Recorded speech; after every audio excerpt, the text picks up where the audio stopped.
સુરતના વરાછા વિસ્તારમાં પાણી લાઇનમાં ભંગાણ થયો. ભંગાણથી લાખો લીટર પાણી વેડફાયું છે. બરોડા પ્રિસ્ટેજથી મિની બજાર સુધી રસ્તા પર ઊંચા પાણીના ફુવારા ઉડ્યા. વાહન ચાલકો થયા પરેશાન. ટ્રાફિકમાં અફરાતફરી મચી. ભંગાણથી બ્રિજ સુધી ઉડ્યા છે આ ફુવારા. કોની બેદરકારીથી પાણીનો બગાડ શરૂ થયો છે એવું જોવા મળી રહ્યું છે. પાણીનો બગાડ કરવામાં આવી રહ્યો છે. સુરતમાં એવું લાગી રહ્યું છે. સ્થાનિકોમાં આવી અનેક ચર્ચાઓએ જોર પકડ્યું છે. વરાછા વિસ્તારમાં પાણી લાઇનમાં ભંગાણ થયું હતું ત્યારે મોટો ફુવારો આવી રીતે બહાર નીકળ્યો હતો. ઘણું બધું પાણી વેડફાઈ ગયું છે.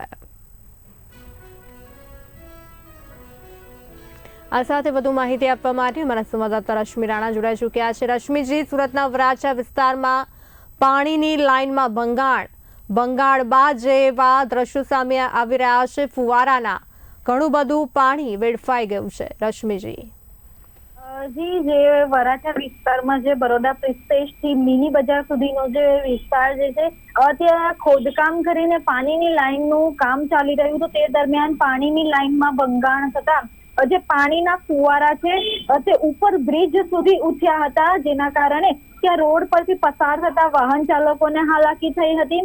પરંતુ મહત્વની વાત એ પણ છે કે જે પ્રકારે પાણીની લાઇનમાં ભંગાણ થતા લાખો ટન પાણી વેડફાઈ ગયું હતું. જે બિલકુલથી લાખો ટન પાણીનો વેડફાટ થતો જોવા મળી રહ્યો છે. ત્યારે આ પાણીને રોકવાનું ક્યારે શરૂ કરવામાં આવ્યું, એટલે કે આ ભંગાણને ઠીક ક્યારે કરવામાં આવ્યો, કેટલો સમય લાગ્યો? જે પ્રકારે જે આ રોડ ઉપર જે પાણીના ફુવારા ઉઠ્યા બાદ જે સ્થાનિકો દ્વારા આ બાબતે તંત્રને જાણ કરવામાં આવી અને થોડા જે મિનિટો બાદ જે તંત્ર વિભાગ જે છે એસએમસી તંત્ર ત્યાં પહોંચ્યું હતું અને ત્યારબાદ તેઓ દ્વારા આ પાણીને રોકવા માટેની મથામણ કરવામાં આવી હતી.